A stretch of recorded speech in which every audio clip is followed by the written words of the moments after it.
Today I will explain a sci-fi and thrilling story. So let's get started.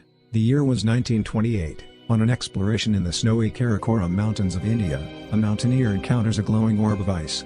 The mountaineer tried to break it. After breaking away a piece of ice with his pickaxe, he is blinded by a fierce and frightful light. After some time he finds himself waking after a sudden loss of consciousness. The glowing orb of ice from before has vanished, but strangely he finds a scar on his hand. Fast forward to the present day. At Princeton University, a famed astrobiologist, Professor Helen Benson, goes home to make dinner for her stepson Jacob when she receives a miscellaneous phone call that they are on their way to pick her up. When she asked who they are, at the same time there was a knock on the door.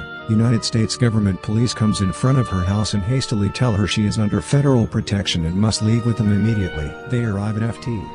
Linwood in New Jersey, where she goes with others in a conference room and is shown that a large unknown object will crush with a speed of approximately 1/10 the speed of light is due to impact Manhattan in almost 78 minutes. She goes on a helicopter along with a group of other scientists to develop a survival plan. Just as they brace themselves for impact, but shockingly everything was quiet. Apparently the unknown object has slowed down and is not going to crash. Dr. Benson turns around to look out the window on the helicopter just in time to see a large bright sphere coming the ground. It is a spaceship and it lands very gently in Central Park. A being named Klaatu emerges from the spaceship. At that place the military has established a confinement. Just as Dr. Benson is about to shake hands with the alien, it gets shotted by a military soldiers. Then a gigantic robot appears, emitting a sound that paralyzes all humans and disrupts all electrical systems in New York City.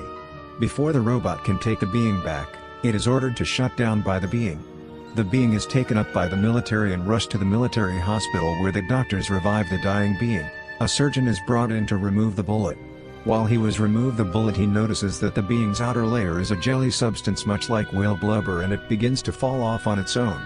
The theory of this was the being's placenta, much like a human baby, and that it was born here on Earth. In 1928, when it landed the first time, the patch of skin removed from the mountaineer's hand was a DNA sample so the being could replicate itself into human form.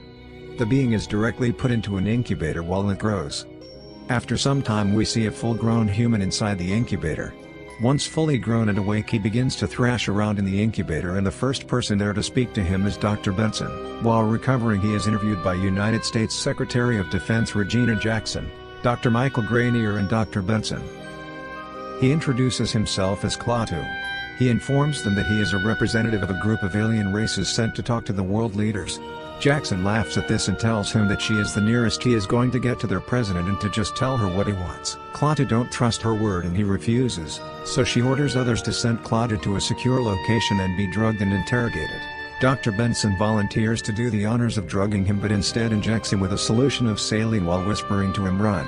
During the polygraph, Klaatu manages to take mind control of the interrogator and escape.